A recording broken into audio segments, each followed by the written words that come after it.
Yo yayane nyurungi rombong. Nyurungi rombong piye? Iki rak piring. Iki ngene. Kuwi pas to mbok surunge kuwi. Iya.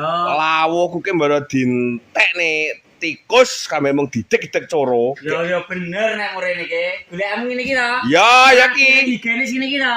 Iki rak piring bae. Iki rak piring, tapi iki aku duwe apa paketan rong barang 3 jutae. Lho iki kaya apa ngomboke kerdus? Ya sik to kok kerdus nek anu ae delon to sik iki. Iki jenenge rak piring higienis. Wis enek rodane. Ngomong lebone omahmu lho garek nyung. Garek nyurung. Pindah kon ya penak. Aja buka jerone. Iki jerone iki kaya iki lho. Tak bukane jan. Nah, Iki ada lawe. Enggak ada lawu. Iki rak piringe. Piringin iki piring resik. Lah sing sijine ndi? Sijine nggon klambi. Nah, tawe nggon klambi. Tarik dan gantungane los. Wis enek nggon lipatane klambi.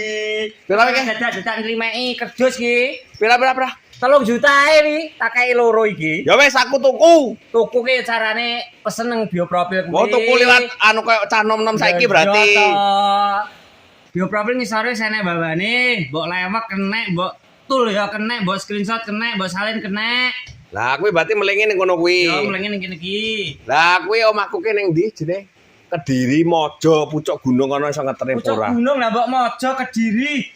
Wong Yogyakarta tak kei gratis ongkir, Madura lho tak kei gratis ongkir. Jabang wae lah kok penak men. Ya to Jawa Timur, Jawa Tengah wis gratis ongkir. Oh iya ha. Bayarmu ya nek iki teko, kula lagi bayar. Ya wis ana Kang.